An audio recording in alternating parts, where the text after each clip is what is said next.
Europe 1, il est 8h37. Vous écoutez Mathieu Béliard et nous vous demandons si vous irez voter dimanche, si vous êtes serein avant de vous rendre à votre bureau de vote. Sophie Chaumont est votre invitée. Mathieu, elle est la directrice de la vie civile et de la citoyenneté à la mairie de Montauban. Vous réagissez sur Twitter, #Europe 1. Du coup, on parle de Montauban, évidemment. Alors, pas de politique, s'il vous plaît. Évidemment, non. Sophie Chaumont, parce qu'il y a les règles de temps de parole. Il faut être dans l'équité absolue. Mais je voyais, Montauban, 60 000 habitants, 40 000 électeurs, 400 personnes mobilisées pour gérer ces élections entre les bénévoles, les équipes municipales. Alors, je voulais qu'on se projette. On entre dans le bureau de vote. Masque obligatoire, on l'a dit, Sophie Chaumont.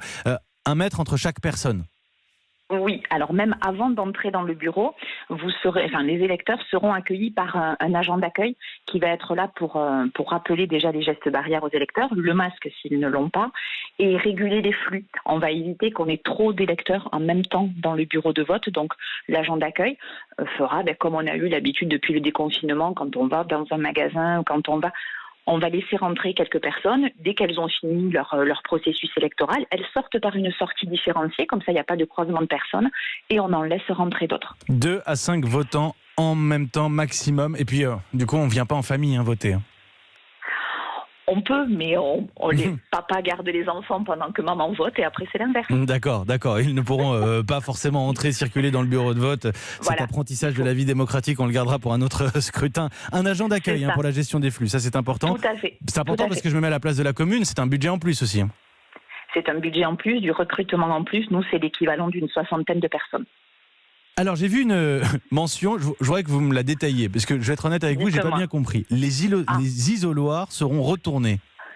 Oui. Ça veut dire quoi ? Ça nous avait déjà été demandé au premier tour. Quand vous arrivez dans un bureau de vote, vous avez l'habitude d'avoir face à vous le rideau de l'isoloir, vous rentrez et vous votez.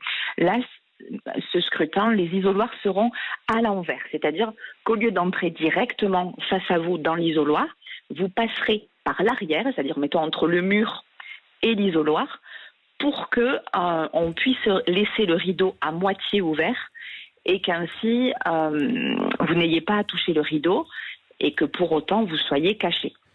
Je comprends mieux. Ça y est, j'ai bien fait de poser la question parce que je comprends mieux. 2 files d'attente aussi. Alors ça, j'ai noté, je ne sais pas si ça se fera partout. En tout cas, chez vous, 2 files d'attente avec une file accélérée pour les personnes vulnérables, c'est ça ? Voilà, c'est ça, personnes âgées, à risque ou vulnérables.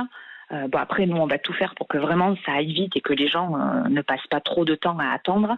Mais si on a quelqu'un qui arrive en se présentant comme personne à risque, personne vulnérable ou une personne âgée qui ne peut pas rester trop longtemps debout et attendre, la consigne a été donnée de privilégier ces personnes-là et de les faire passer de façon prioritaire.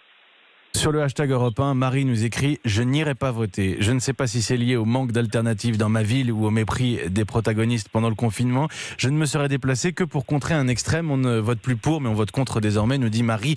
On fait face à ce risque d'abstention massive dimanche prochain et vous essayez de mettre ça en place pour rassurer les électeurs. Qu'est-ce qu'ils vous disent ? Je sais qu'à Montauban, vous avez ouvert un bureau de vote témoin, un bureau témoin pour qu'on puisse être rassuré avant d'aller voter. Racontez-nous. Alors non, le bureau témoin, c'était pas à destination des électeurs de façon physique. C'est qu'on a essayé de privilégier et de rassurer les électeurs au maximum en leur indiquant que nous, nos 2 souhaits, c'était que chacun puisse s'exprimer et que chacun puisse le faire en toute sécurité. Donc on a fait une vidéo où on a montré dans ce bureau témoin les différentes étapes, les différents aménagements, les différentes protections pour que sur la vidéo, les électeurs puissent voir ce qu'ils verraient dimanche et être rassurés au maximum. Bon, ça, on verra si ça a marché. On pourrait presque vous rappeler dimanche soir. On va voir si ça a marché. Je vous sens confiante, Sophie Chaumont, sur Montauban. En tout cas, désinfection des locaux, je terminerai par là. C'est important. Alors d'abord, désinfection des locaux tout au long de la journée, ça va revenir à plusieurs reprises.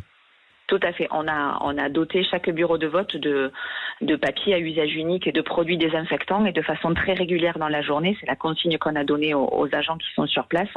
C'est de nettoyer toutes les surfaces de contact, c'est-à-dire les tables, les chaises, la tablette qu'il y a dans l'isoloir, le dessus de l'urne. Et en plus, avant l'ouverture du bureau le matin et le soir après fermeture, il y a un produit qui sera mis dans chaque bureau, qui va agir toute la nuit et qui va permettre que le matin à l'ouverture et après le soir à la fermeture, les locaux soient sains. Oui, mais j'ai vu en parallèle que dans certains cas, les salles de fête en l'occurrence ou les classes d'école ne serviraient pas forcément après le scrutin pendant quelques temps justement pour rassurer, pour que le Covid, s'il était présent, disparaisse. Alors, nous, les salles des fêtes sont déjà à l'arrêt, donc, mais elles seront quand même désinfectées. Et les écoles ont fait justement le dispositif pendant toute la nuit pour que lundi matin, les enfants puissent retrouver leur classe habituelle. Ils ont déjà été assez perturbés.